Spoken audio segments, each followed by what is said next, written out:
Hello friends, this is Rahi and welcome to our channel बीर्ड वाले। I hope आप सभी अच्छे होंगे। आज की इस वीडियो में हम डिस्कस करने वाले हैं जो हमारे नारीत्व है उसकी हम कैरेक्टरिस्टिक्स को, यानी जो हमारा फेमिनिज्म हमने पढ़ा था। इससे पहले वाली वीडियो में भी मैंने मैस्कुलिनिटी और फेमिनिज्म को डिस्कस किया हुआ है, और अगर आपने उस वीडियो को नहीं देखा है, वो पूरी डिटेल वीडियो है, बस उसमें हम लोगों ने कैरेक्टरिस्टिक्स को नहीं देखा तो इसमें हम देख लेंगे, बहुत आसान शब्दों में समझेंगे। देखिए फेमिनिज्म क्या है उसको हम अभी थोड़ा थोड़ा समझ लेते हैं। फेमिनिज्म में हमने देखा था कि जो हमारी सोसाइटी है, जो हमारा समाज है, वो महिलाओं और पुरुषों में हमेशा भेद करता है।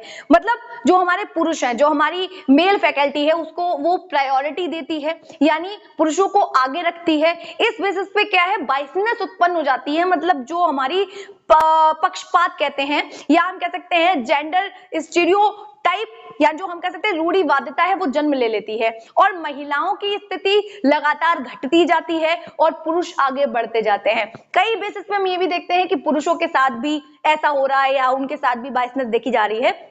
बट यहाँ पे हम देख रहे हैं कि महिलाओं के पक्ष में, क्योंकि महिलाओं के साथ ज्यादा भेदभाव होता है, या उनकी तरफ ध्यान नहीं दिया जाता, या हम कहते हैं कि एक तरीके से उनका जो डेवलपमेंट है, अगर आप अपनी मम्मी को देखेंगे तो उनसे आप कुछ भी कहेंगे, क्योंकि सोसाइटी या समाज ने उनके अंदर वो चीजें भर दी हैं, वो नहीं मानेंगी। आप कहेंगे कि नहीं मम्मी ये गलत होता है, फिर भी वो चीज एक्सेप्ट नहीं करेंगी, क्योंकि ऑलरेडी उनके माइंड में बचपन से, क्योंकि एजुकेटेड जो जनरेशन है उसकी एक बात अलग है। हमने और आपने पढ़ा हुआ है तो हमें वो चीज समझ आ रही है कि हाँ महिलाओं के साथ या लड़कियों के साथ गलत हो रहा है। बट जो हमारी मम्मियां हैं या वो पहले एरा की हैं, तो उन्हें वो चीज समझने में या एक्सेप्ट करने में दिक्कत होती है। अगर हम कह देंगे कि मम्मी ये काम मत करो तो वो करेंगी, ठीक है ना, उन्हें कोई समझा नहीं सकता। क्यों? क्योंकि सोसाइटी ने, और प्लस वहां पे एजुकेशन का भी डिफरेंस आ जाता है, वहां पे उन्हें एजुकेटेड नहीं किया गया है। हम पहले देखते थे कि जो महिलाएं हैं उनकी शादी, यानी मतलब पहले कर दी जाती थी 16, 17, 20 ऐसे शादी कर दी जाती थी। तो हम देखते थे अच्छी शिक्षा नहीं मिलना है, वो मतलब इकोनॉमिकली, या हम कह सकते हैं आर्थिक रूप से पुरुषों पे निर्भर हैं। तो जब वो करेंगे, मतलब पुरुष लोग पैसे का धौंस जमाएंगे, दिखाएंगे, तो जाहिर सी बात है महिलाओं को उन पे जब निर्भर रहना पड़ रहा है तो उनकी सहनी भी पड़ेगी। वो मारेंगे या वो कुछ भी कहेंगे तो महिलाओं को झेलना पड़ेगा। इस बेसिस पे देखिए, पहले जब कैटेगराइज किया गया था पुरुषों और महिलाओं को उनके गुणों के आधार पे, तब हम ये भी देखते हैं कि पुरुषों को ज्यादा स्ट्रॉन्ग बताया गया है। बट ऐसा कहीं नहीं कहा गया है कि महिलाएं वो काम नहीं कर सकती हैं। कहीं कहीं पे हम देखने में आते हैं, लोग कहते हैं कि जो लड़कियां हैं वो भारी वजन नहीं उठा सकती हैं, या भारी भरकम काम नहीं कर सकती हैं। तो हम कई सारे उदाहरण देख तो रहे हैं, जैसे हम कर्णम मल्लेश्वरी का उदाहरण ले लें, वो जो वेट लिफ्टिंग करती हैं, क्या वो महिला नहीं है ना? क्या वो महिला नहीं? तो लोग कहेंगे कि नहीं ऐसा नहीं होता, लेकिन ऐसा ही है। अगर महिलाएं आर्थिक रूप से भी अपने ऊपर आ जाएंगी तो पुरुषों की जरूरत ही नहीं पड़ेगी। लेकिन फिर अगर हम कहें तो नेचर की जो बनाया गया है, नेचर द्वारा या प्रकृति ने जो बनाया है कि जो दो लोग मिलेंगे फिर एक नया ऑर्गेनिज्म बनेगा, तो उस बेसिस पे हम देखते हैं दो लोग साथ में नहीं आएंगे तो कैसे एक नई पीढ़ी या नई जनरेशन आगे बढ़ सकेगी। लेकिन वहां पे दोनों के अधिकारों का समान होना जरूरी है, जो कि नहीं हो रहा है। इस वजह से हम इन सारी चीजों को पढ़ रहे हैं, ताकि आगे वाली जो जनरेशन है, या आप भी कभी एजुकेटर बन के जा रहे हैं तो आप वो जो डिस्क्रिमिनेशन है उसको कम कर सकें। ठीक है, इससे पहले वाली वीडियो में बहुत कुछ डिस्कस किया है, जाके जरूर देखिएगा। नारीत्व की अगर हम बात करें, फेमिनिज्म की, तो महिलाओं के लिए कुछ गुण निर्धारित कर दिए गए हैं। ठीक है, जैसे हमने देखा महिलाओं, अगर कोई स्त्री है या कोई लड़की है तो सोसाइटी या समाज ये चाहता है, मतलब वो ये सोच के रखता है कि अगर ये लड़की है तो इसके अंदर पेशेंस होगा, ये कोमल होगी, है ना, लोगों का ख्याल रखेगी या देखभाल करेगी। ये सारी चीजें क्यों एक्सपेक्ट की जा रही हैं? बल्कि हम पुरुषों से ये चीजें एक्सपेक्ट नहीं करते हैं। क्यों? क्योंकि हम स्टार्टिंग से देखते चले आ रहे हैं कि लड़कों को ऐसा सिखाया जाता है, हमारी सोसाइटी, हमारे समाज में, या जो हमारा इंडियन कल्चर है उसमें ये सिखाया जाता है कि पुरुषों को हावी रहना है महिलाओं पे। पता नहीं ये प्रथा कहां से शुरू हुई, कब से शुरू हुई, बट ये चीजें बिगड़ती बिगड़ती इतनी बिगड़ गई कि महिलाओं के डेवलपमेंट में जो उनका विकास था उसमें बाधा आने लगी। और जब महिलाओं के जो कहते हैं कि पुरुष तो बाहर चले जाते हैं काम करने, बट महिलाओं को घर में रहना पड़ता है, तो जब महिलाएं घर में रहती हैं तो उनका होलिस्टिक डेवलपमेंट नहीं हो पाएगा। तो हमारी जो जनरेशन है, कभी भी कोई बच्चा गलत काम करेगा तो मम्मी को दोष दिया जाता है। तो अगर महिलाओं का होलिस्टिक डेवलपमेंट नहीं हो पाएगा तो जाहिर सी बात है, अगर कोई लड़की कल को वहां पे पैदा हो जाती है किसी घर में, तो मम्मी उस तरीके से ही उसको ट्रीट करेंगी या उसको चीजें बताएंगी कि बेटा तुम ये मत करो, लड़की को रोकेंगी। जाहिर सी बात है, क्योंकि मम्मी ने भी ये चीजें फेस की हैं। जो चीजें मम्मी खुद फेस करके आई हैं वो लड़की को भी फेस करनी पड़ेंगी अगर मम्मी एजुकेटेड नहीं है, जाहिर सी बात है। और वही चीजें लड़के के साथ नहीं होंगी, लड़का आराम से कहीं भी घूमेगा। हम आज की जो सभ्यता है, हमारी जो संस्कृति है, उसके अकॉर्डिंग हम देखते हैं कि लड़कियों को बाहर नहीं जाने दिया जाता या लड़कियों को काम करने नहीं दिया जाता। उन्हें लगता है, या फिर घर में जो महिलाएं हैं वो ये कहती हैं क्या करोगी, घर का काम कर लो। तो वो जो चीजें हैं, या बहुत कोमल हो तुम भारी चीजें मत उठाओ, तो ये पहले से माइंड सेट कर दिया जाता है। तो लड़कियां भी ये नहीं सोचती हैं कि हम ये काम कर सकते हैं। तो ये सारी चीजें होती हैं। ये हम अच्छे से डिस्कस कर चुके हैं कि महिलाओं में कुछ गुणों का पाया जाना क्या कहलाता है, स्त्रीत्व कहलाता है। ऐसे ही कुछ पुरुषों के लिए गुण क्या कर दिए गए हैं, हमारे निर्धारित कर दिए गए हैं, उसको हमने मैस्कुलिनिटी या पुरुषत्व कह दिया है। आप जाके उस वीडियो को जरूर देख लीजिएगा। नारीत्व देखिए, जो नारीवादी थे यानी जो फेमिनिस्ट थे, तो उन्होंने क्या कहा, वो स्त्रियों के पक्ष में थे। तो उनका ये मानना था कि स्त्रियों को खाली दबा के या केवल बच्चे पालने की जो मतलब एक होता है ना कि लड़कियों को सोचा जाता है कि मतलब ये चीज मानी जाती है कि महिलाएं क्या है, जो हमारी सेक्सुअल नीड है उसको पूरा करने के लिए है। बट एक्चुअली जो हमारे फेमिनिस्ट थे यानी जो नारीवादी थे, उन्होंने कहा कि महिलाओं को इन सबसे बाहर निकालना पड़ेगा, इन सबसे दूर ले जाना पड़ेगा। और अगर मतलब संतान को या संतति को उत्पन्न करना है या नए ऑर्गेनिज्म को आगे लाना है और हमारे राष्ट्र को चलाना है, तो उसके लिए या तो पुरुष भी सहयोग करे, उसका भी कोलैब होना चाहिए। ऐसा नहीं होता, लोग बोलते हैं, लेकिन पूरी जिम्मेदारी मदर के ऊपर आ जाती है, उसको देखना, उसका लालन पालन करना। और इस बेसिस पे हम देखते हैं कि पुरुष मजे लेते हैं।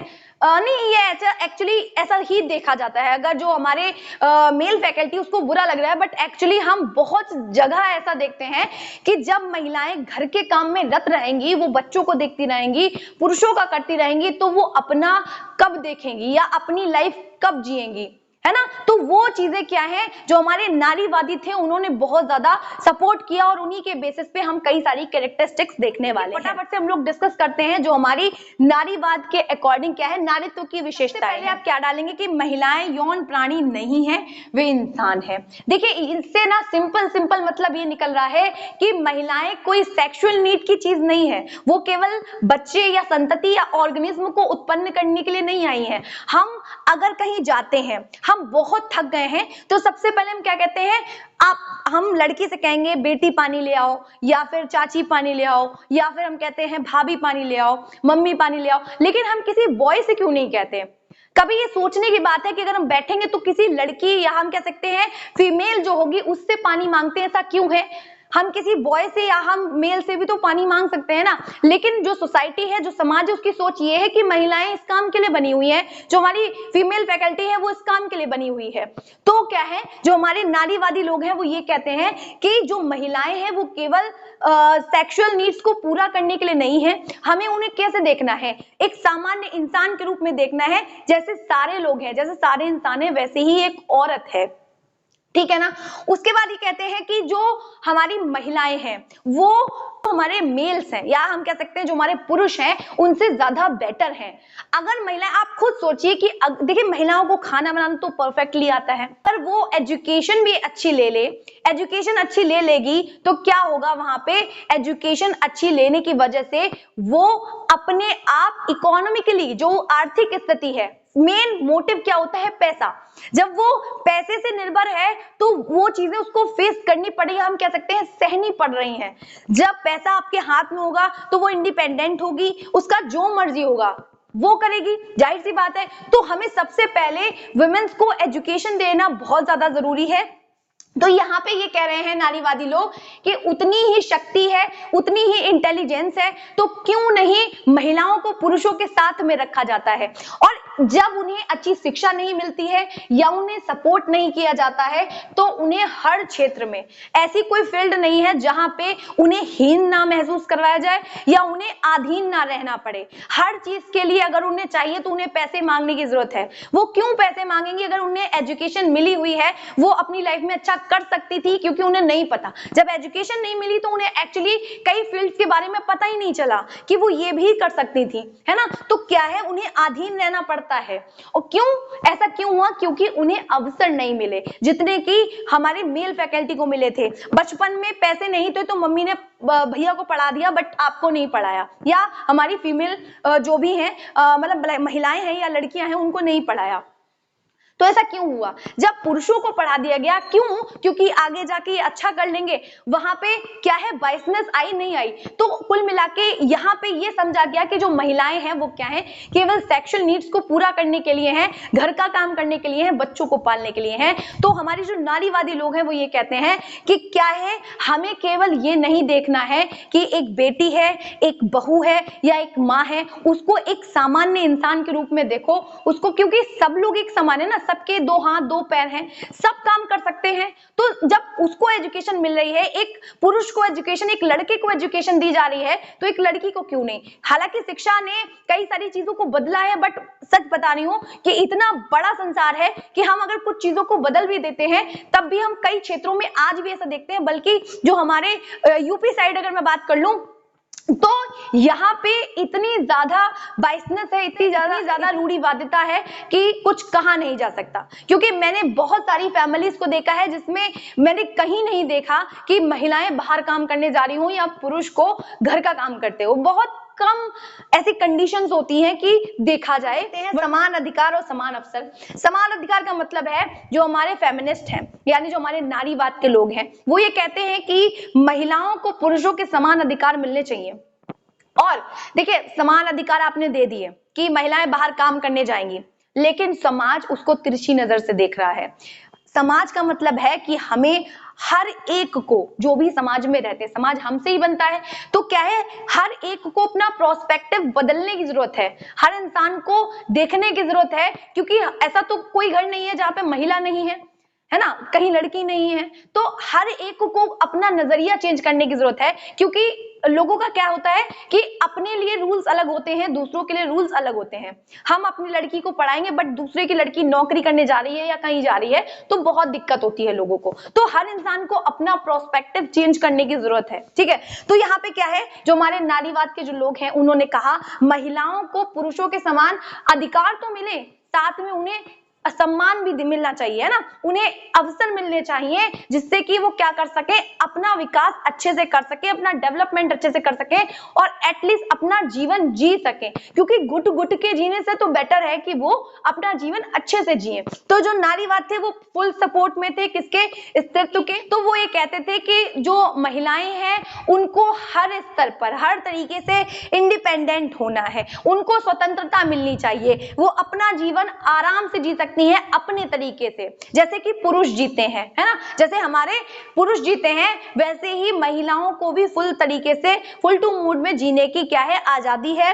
उसके बाद वो अपना खुद से कुछ बिजनेस कर सकती हैं और संपत्ति रख सकती हैं। अब देखिए, जो हमारी महिलाएं हैं, पुरुष क्या है, उनके पास उनकी नौकरी है, उनके पास उनका बचा हुआ पैसा है ना, वो अपने आप कुछ खा सकते हैं, कहीं भी जा सकते हैं, नया नया एक्सप्लोरेशन कर सकते हैं। बट महिलाओं का ऐसा नहीं है, ना उनके पास कोई धन संपत्ति कुछ नहीं है। अगर वो छोड़ के जाना भी चाहिए, कहीं भी कुछ करना चाहे, उनको रोका जाता है, वो खुद का बिजनेस स्टार्ट नहीं कर सकती हैं कि क्या है, वो अपना व्यवसाय कर सके, अपनी संपत्ति रख सके, अपनी मर्जी से शादी कर सके, अपनी मर्जी से तलाक कर सके। क्योंकि पुरुषों को अधिकार ये दिया जाता था कि तलाक तलाक तलाक महिला नहीं दे सकती, महिलाओं को अलग से शादी करने का अधिकार नहीं था। ये सारी रिस्ट्रिक्शन महिलाओं के लिए क्यों, पुरुषों के लिए क्यों नहीं? तो इस बात का विरोध करता है नारीवाद। अब देखिए, सरकारी नौकरी नौकरियों में भी वो क्या कर सके, जा सके, अपनी मर्जी से उच्च पद पर, मतलब जैसी नौकरी उनको सुविधा अनुसार जैसा उन्हें अच्छा लगे वो सिलेक्ट कर सकती हैं। यानी हम देखें तो यहाँ पे ये जो पूरा है इसका एक जिस्ट ये निकलता है कि लिंग के आधार पर कभी भी हम भेदभाव ना देखें, ना कोई पुरुष ना कोई महिला, सभी को समान अवसर, समान सम्मान और समान जो क्या है अधिकार मिलने चाहिए। उसके बाद अगर हम लोग तीसरा पॉइंट देखें तो एक पति एक पत्नी विवाह का विरोधी, यानी कभी भी पति नहीं चाहता कि पत्नी का दूसरा विवाह हो, दूसरा तलाक हो गया है या और भी किसी सिचुएशन में पत्नी शादियां ना करें, पति कर सकते हैं। तो यहाँ पे कह रहे हैं कि एक प्रथा है जिसको हम दासता प्रथा कहते हैं, जिसमें क्या होता है गुलाम बन के रहना होता है। तो महिलाएं क्या एक तरीके से पुरुषों की गुलाम बन के रहती हैं, वो जो कहते हैं वैसा करती हैं। तो यहाँ पे क्या है पति की गुलामी। तो कुल मिला के जो हमारे हस्बैंड हैं या हम कह सकते हैं जो पुरुष लोग हैं वो क्या कहते हैं कि महिलाएं हमारी गुलाम बन के रहें, हम जो कहें वो उठे बैठे नाचे कूदे और जब हमारा मन हो तो हम हंसेंगे, जब हमारा मन होगा तब हम नाराज हो जाएंगे। तो कुल मिला के क्या है गुलामी करना है। क्यों? सारा जिम्मा महिलाओं के ऊपर है, वो बच्चों की परवरिश करें, पति की गुलामी करें। और साथ में क्या है कुल मिला के इस सब का जो जिस्ट है, जो सार है वो ये निकलता है कि महिलाएं एक तरीके से दासता प्रथा में बंधी हुई है, जो कि बहुत पहले टाइम से चली आ रही है। पहले राजाओं महाराजाओं और जनता के बीच में हुआ करती थी, अब महिलाओं और पुरुषों के बीच में ये चलने लगी। तो इस दासता प्रथा को हमें समाप्त करना पड़ेगा और इसके लिए समाज और सोसाइटी की क्या है जरूरत है और सहयोग की। कई सारे सुधार आंदोलन भी हुए, उसको भी पढ़ेंगे, लेकिन सुधार आंदोलनों में हम प्रथाओं को पूरा कुछ प्रथाएं ऐसी थी जो समाप्त हो गई, बट कुछ प्रथाओं को हम पूरा समाप्त नहीं कर पाए। इस पे जो काम है वो जारी है। कई सारे लोग अभी भी जो महिलाओं की स्थिति है उसके सुधार में हैं, लेकिन कुछ लोग जो हमारे सोसाइटी और समाज के हैं वो महिलाओं की स्थिति को निरंतर घटाने की दशा में है, जो शिक्षित नहीं है। ठीक है, जो वर्ग शिक्षित नहीं है हमारा, जो पढ़ लिख नहीं पाता है, वो महिलाओं को लगातार गिराने की स्थिति में रहता है। तो कैसे भी करके क्या है हमें दासता प्रथा को समाप्त करना पड़ेगा, तभी महिलाएं से, स्वतंत्रता से और उन्हें समान अवसर मिल पाएंगे। तो अब हम बात करें महिलाओं की पारंपरिक भूमिका में बदलाव की। देखिए जो नारीवाद है वो ये कहते हैं जो पारंपरिक जो हमारा ट्रेडिशन चला आ रहा है, ट्रेडिशन का मतलब हम पहले से देखते हैं कि महिलाएं घर का काम करती हैं या फिर बच्चों को पालती हैं, पति की सेवा करती हैं, है ना, या बच्चे पैदा करने का काम उनका है, घर का काम करने का काम उनका है, घर में रहने का काम उनका है, पति क्यों नहीं करते, या जो हमारे मेल फैकल्टी है वो क्यों नहीं करती, या पुरुष लोग क्यों नहीं करते। तो जो हमारा नारीवाद है वो इसके बिल्कुल खिलाफ है। वो कहता है कि महिलाओं को ये सारे काम भगवान ने नहीं सौंपे, इंसानों ने सौंपे। हम कह सकते हैं पुरुषों ने अपने आप से ये नियम बना लिए हैं कि महिलाएं ऐसा ऐसा करेंगी। एक पत्नी ना ला रहे हैं कि एक नौकरानी लेके आ रहे हैं घर में, है ना। तो वो सारी चीजें क्या है महिलाओं को फेस करना पड़ता है, जिससे कि वो स्वतंत्र नहीं रह पाती हैं। इसीलिए जो हमारी पारंपरिक जो भूमिकाएं या रोल चले आ रहे हैं, जो ट्रेडिशनल रोल्स चले आ रहे हैं सोसाइटी के अकॉर्डिंग, उनमें बदलाव की जरूरत है। जो हमारे फेमिनिस्ट लोग हैं वो यही कहते हैं कि महिलाओं की स्थिति या दशा में सुधार तभी होगा जब उनकी स्वतंत्रता पे काम होगा, और जब हम जो परंपराएं हैं उनको बदलेंगे तभी क्या होगा, समाज और सोसाइटी बदलेगी, उसका रूप बदलेगा, उसका दृष्टिकोण बदलेगा। देखें तो महिलाओं की आर्थिक आत्मनिर्भरता, यानी हम अभी बात कर ही रहते कि पैसे से क्या है, खुद पे निर्भर नहीं है, सेल्फ डिपेंडेंट नहीं है। और ऐसा क्यों हुआ? क्योंकि महिलाओं को शिक्षित नहीं किया गया। जब एजुकेशन अच्छी नहीं मिली तो वो आर्थिक रूप से जब तक रिच नहीं होंगी, जब तक इकोनॉमिकली की उनके हाथ में चीजें नहीं आएंगी, जब तक वो व्यवसाय नहीं करेंगी, जब तक वो अच्छा पढ़ेंगी नहीं, तब तक वो सेल्फ इंडिपेंडेंट नहीं हो पाएंगी, खुद के ऊपर नहीं आएंगी। जब तक खुद से एक्सप्लोर नहीं करेंगी, खुद से कामों को नहीं करेंगी, तब तक क्या होगा, उन्हें दूसरे के ऊपर निर्भर रहना पड़ेगा।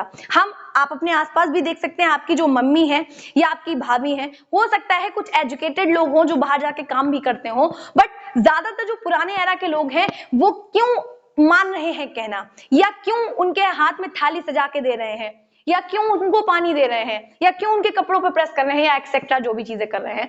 क्यों? क्योंकि उन्हें पैसे से उनके सपोर्ट में रहना है। एक क्या कर रहा है, पैसे कमा के ला रहा है, वो महिला को दे रहा है। लेकिन ये पहले ही बताया था कि महिलाओं के ऊपर इस बात की मतलब जिम्मेदारी होती है कि उन्हें एक संतति को उत्पन्न करना है। तो इसीलिए पहले रूल्स बना दिए गए थे कि पुरुष बाहर जाके काम करेंगे ताकि महिलाओं को ज्यादा दिक्कतें ना सहनी पड़े। लेकिन टाइम के साथ में वो जो पुरुष थे उनके अंदर वो जो ईगो है। हम पुरुषत्व में या मैस्कुलिनिटी में पढ़ ही चुके थे कि समय के साथ में क्या हुआ, पुरुषों में वो ईगो आ गया कि हम बाहर जाके क्या करते हैं, कमाते हैं। तो महिलाओं को वो समझने लगे, दुर्बल समझने लगे, हम कह सकते हैं महिलाओं को निम्न स्तर का समझने लगे और उन्हें लगा ये हमारी नौकर हैं। इस तरीके से उनके अंदर वो भावनाएं या फीलिंग्स आ गई। तो क्या है, महिलाओं को आर्थिक रूप से अच्छा होना चाहिए, रिच होना चाहिए उसके लिए, ताकि वो एक्चुअली सरवाइव कर सकें। सरवाइव करने के लिए हमें खाना चाहिए, और खाना कहाँ से आता है, पैसों से आता है। तो सरवाइव वो तभी कर सकेंगी, यानी उन्हें आर्थिक रूप से डिपेंडेंट होना पड़ेगा, खुद के ऊपर सेल्फ डिपेंडेंट होना पड़ेगा, जिससे कि वो हर क्षेत्र में क्या कर सकें, अपना एक्सप्लोर कर सकें। पैसा होगा, बाहर जा सकेंगी, चीजों को देख सकेंगी, समझ सकेंगी, क्योंकि दुनिया बहुत बड़ी है देखने को, छोटी सी तो दुनिया है नहीं। और ये सब शिक्षा के द्वारा ही होगा, जिससे कि वो हर फील्ड को समझ सकें और कहीं पे भी उनको रोका ना जाए, चाहे वो, क्योंकि माइंडसेट है कि लड़कियां टीचर ही बनेंगी, है ना, तो ऐसी भी नहीं होना चाहिए। वो सब कुछ हर तरीके से हर फील्ड में क्या होनी चाहिए, उन्हें छूट होनी चाहिए, वो फ्री होनी चाहिए कि वो कुछ भी सिलेक्ट कर सकती हैं। वो इंजीनियर बने, पुलिस बने, डॉक्टर बने, वो अपने आप क्या करेंगी, सिलेक्ट करेंगी, एक्सप्लोर करेंगी, और तब जाके क्या होगी, महिलाओं की स्थिति में सुधार आ सकेगा। देखिए, सिर्फ पढ़ने की बातें नहीं है, एक्चुअली माइंड जो हमारा सेट है उसको बदलने की जरूरत है, और हम और आप मिलके, ये जो युवा पीढ़ी है वही मिलके क्या कर पाएगा, ये जो स्थिति है, ये जो परिस्थिति है महिलाओं की, उसमें चेंजेस आ सकते हैं। कि आपको क्या करना है, एक दूसरे की रिस्पेक्ट करनी आनी चाहिए, तब जाके ये सोसाइटी या समाज अच्छा डेवलप होगा। ठीक है, अब हम बात करें परिवार संस्था का विरोध, यानी परिवार में कुछ रूल बना दिए गए हैं, कुछ चीजें बना दी गई हैं, तो उन रूल्स को ब्रेक करना है। जैसे महिलाओं को चार दीवारी के अंदर रखा गया, जिससे कि उनका होलिस्टिक डेवलपमेंट नहीं किया गया, और बच्चों का समाजीकरण, या हम कह सकते हैं उनका जो सोशलाइजेशन है, बच्चे से हमेशा यही एक्सपेक्ट किया गया, या छोटे बच्चे भी हैं तब भी वो मतलब लड़की पे हावी है। तो इससे क्या है, कुल मिला के हमेशा हमने देखा है कि बॉयज को प्रायोरिटी पे रखा गया है, लड़के को प्रायोरिटी पे रखा गया है, लड़कियों को नहीं रखा गया है। तो दोनों को, चाहे वो लड़का पैदा हो चाहे वो लड़की पैदा हो, आपको क्या करना है, सिमिलर बिहेव करना है, ना कि लड़कियों को अलग से ट्रीट करना है, लड़कों को अलग से ट्रीट करना है, उनके लिए काजू बादाम और लड़की के लिए कुछ भी नहीं। तो इस बेस पे हमें क्या करना है, जो हमारी पारिवारिक संस्थाएं हैं, जो पितृसत्ता चली आ रही है, या फिर जो रूल एंड रेगुलेशन चले आ रहे हैं कि पुरुष आगे रहेंगे, है ना, लड़के आगे रहेंगे, या लड़कों के साथ करना चाहिए, तो वो सारी चीजें हमें देखने में आती हैं। तो हमें उन चीजों को बदलने की जरूरत है। अगर हम लोग देखें तो बच्चे की सार्वजनिक देखभाल, देखिए कई बार हम देखते हैं कि हमेशा जो एक ऑर्गेनिज्म को या एक संतति को उत्पन्न करना महिला का काम है।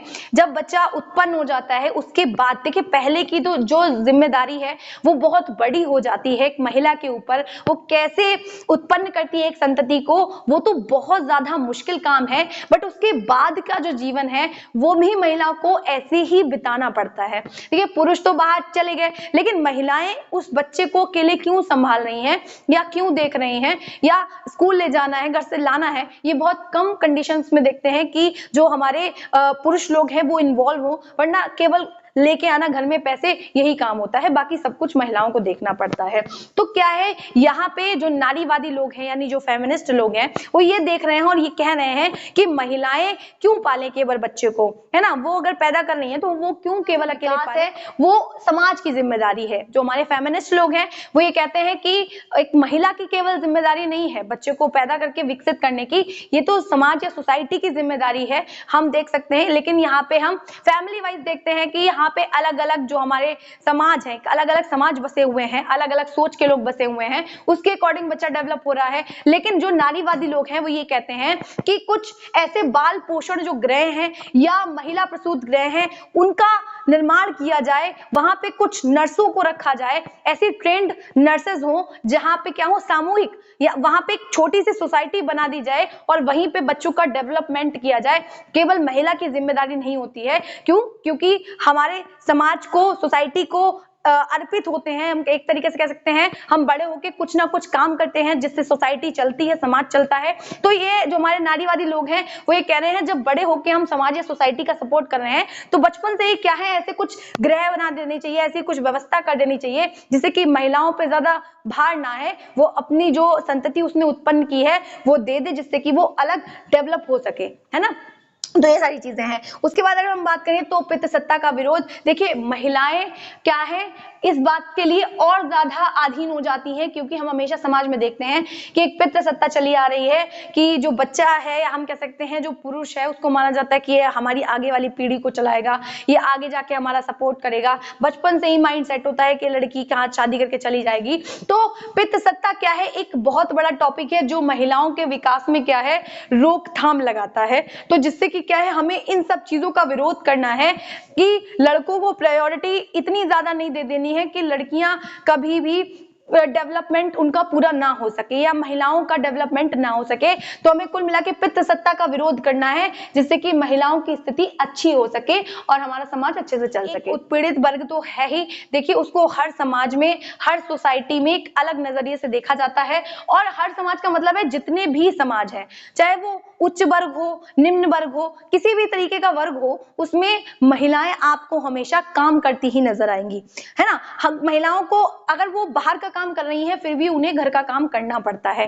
तो ऐसी स्थिति में महिलाएं और ज्यादा प्रेशराइज हो जाती हैं, वो और ज्यादा फ्रस्ट्रेट हो जाती हैं। तो हमें क्या करना है, हमें अपने समाज, हर समाज की जितने भी हमारे समाज या सोसाइटी हैं, अलग अलग सोच, अलग अलग व्यवहार के लोग हैं, अलग अलग तरीके से सोचते हैं। तो उन सबकी सोच को बदलने के लिए एजुकेशन बहुत ज्यादा जरूरी है और हमें शिक्षा के द्वारा ही हम क्या कर सकते हैं, इन सब चीजों को चमका सकते हैं। यहाँ पे अगर हम बात करें तो लैंगिक स्वतंत्रता, महिलाओं को क्या है लैंगिक स्वतंत्रता होनी चाहिए और वो अपने अकॉर्डिंग चीजों को कर सकें। तो कुल मिला के क्या है, कहीं पे भी महिला पुरुष का भेद नहीं देखने में आना चाहिए, लेकिन समाज और सोसाइटी मानती नहीं है और हम सोसाइटी में लगातार देखते रहते हैं कि लगातार महिलाओं को घर की तरफ ढकेला जाता है और पुरुष बाहर की तरफ। बल्कि अगर महिलाएं बाहर की तरफ जा रही हैं तो लोग उन्हें हीन भाव से देख रहे हैं, और अगर वो बाहर जाती भी हैं तब भी वो घर आके खाना बनाती हैं या घर से जब जाती हैं तब वो खाना बना के रख के जाती हैं, और बच्चों के जो पालन पोषण का जिम्मा होता है तो वो भी उनके ही ऊपर होता है। सिचुएशन में ऐसा होता है कि पुरुष भी काम करते हैं क्योंकि एजुकेशन ने बहुत कुछ बदल दिया है, लेकिन ज्यादातर हम यही देखते हैं जो हमारा भारतीय समाज है उसमें महिलाओं की स्थिति अच्छी अभी भी उतनी नहीं है जितनी की होनी चाहिए। ठीक है, आई होप आप लोगों को इतनी सारी चीजें समझ आई होंगी, और अगर आप लोगों को वीडियोस अच्छी लग रही हो तो वीडियो को लाइक कीजिएगा, चैनल को सब्सक्राइब कीजिएगा इसी तरीके की मोर वीडियोस के लिए। मिलते हैं नेक्स्ट वीडियो में, तब तक के लिए जय हिंद।